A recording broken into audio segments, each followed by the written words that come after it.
Hi friends, இது வந்து சேமியா பிரியாணி. அதாவது சேமியா, வெள்ளை சேமியா இருக்குது பார்த்தீங்களா? அதை வச்சு பிரியாணி எப்படி செய்கிறதுன்னு பார்ப்போம். பிரியாணினாவே மட்டன், சிக்கன் ஏதாவது சேர்ப்போம். இது வந்து நான் இப்போ ஒரு பாக்கெட் சேமியாவில் தான் செய்ய போகிறேன். அதுக்கு வந்து ஒரு 50 கிராம் சிக்கனோ மட்டனோ எடுத்துக்கலாம். நான் இப்போ சிக்கன் எடுத்துக்கிறேன். அதை சின்ன சின்ன பீஸாக கட் பண்ணிக்கணும். அதுக்கு வந்து வெங்காயம் பார்த்தீங்கன்னா, பெரிய வெங்காயம் ஒரு வெங்காயம் போதும். கொஞ்சமாக கொத்தமல்லி தழை, கருவேப்பிலை, ஒரு தக்காளி, முந்திரி பருப்பு ஒரு 3, இஞ்சி பூண்டு விழுது. அதுக்கு முதல்ல வந்து நெய் சேர்த்துக்கணும்.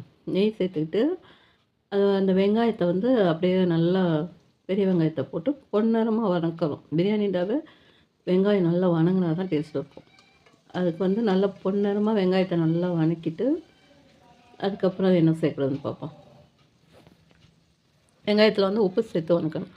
அந்த நிறம் மாறுற வரைக்கும் கொஞ்சம் வதக்கிட்டு, கண்ணாடி பதம்னு சொல்லுவாங்களே அந்த அளவுக்கு வதக்கிட்டு, அதுக்கப்புறம் சேர்க்க வேண்டியது இந்த சிக்கன் குட்டி குட்டி பீஸாக சிக்கனை கட் பண்ணி வச்சுருக்கோம். அதையும் போட்டு நல்லா வதக்கணும். நம்ம வதக்காமல் பச்சையாக போடும்போது ஒரு மாதிரியா நல்லா இருக்காது. அதை வதக்கிட்டு இஞ்சி பூண்டு சேர்த்து அதோட தக்காளி, கொத்தமல்லி தழை, புதினா தழை, கருவேப்பிலை, கொஞ்சமாக கரம் மசாலா, கொஞ்சம் மிளகாய்த்தூள் சேர்த்து பட்டை கிராம்பு தூள் கொஞ்சமாக எல்லாமே ஒரு 1/2 ஸ்பூன், சின்ன ஸ்பூனில் 1/2 ஸ்பூன். ஏன்னா இது ஒரு பாக்கெட்டு தான். இது அதிகமாக சேர்க்கும் போது அதிகமாக சேர்த்துக்கலாம். இது வந்து நான் ஒரு பாக்கெட்டுங்கிற மாதிரி எல்லாமே கொஞ்சம் கம்மியாக தான் சேர்க்கணும். அதோட 3 முந்திரி பருப்பையும் போட்டு நல்லா எல்லாம் வதக்கிட்டு, தயிர் ஒரு 25 மில்லி போதும். தயிரையும் சேர்த்து நல்லா வதக்கிட்டு, இந்த சிக்கன்லாம் கொஞ்சம் வேகிறதுக்கு தண்ணி தெளிச்சிடணும். தண்ணி தெளித்து ஒரு 2 நிமிஷம் அப்படியே அந்த சிக்கனை வேக விடணும். வேக விட்டு அந்த தண்ணி வற்றி நல்லா சுருண்டு வந்துடும். அதுக்கப்புறம் சேமியாவுக்குன்னு பார்த்தீங்கன்னா 300 எம்எல் தண்ணி தான் ஊற்றணும். நான் அந்த 200 டம்ளரில் 1 1/2 டம்ளர் ஊற்றுறேன். இந்த டம்ளரில் 1 1/2 டம்ளர் ஊற்றுறேன். அது 300 எம்எல்க்கு அதிகமாகலாம் ஊற்றினீங்கன்னா அது ஒரு மாதிரி குழஞ்ச மாதிரி போயிடும். அது கம்மியாக ஊற்றினாலும் நல்லா இருக்காது.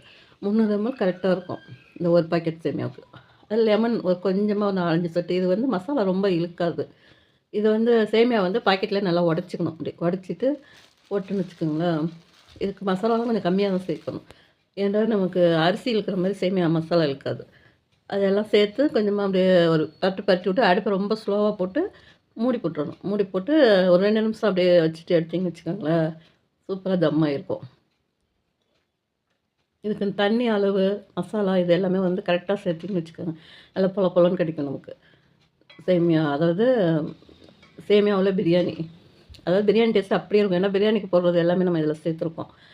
புதினா, மல்லி, இஞ்சி பூண்டு, தயிர், லெமன் அப்படின்னு பிரியாணிக்கு சேர்க்குற எல்லாமே இதில் சேர்த்துருக்கோம். பிரியாணி டேஸ்ட்டு சூப்பராக இருக்கும். பிடிச்சிருந்தா லைக் பண்ணுங்கள்.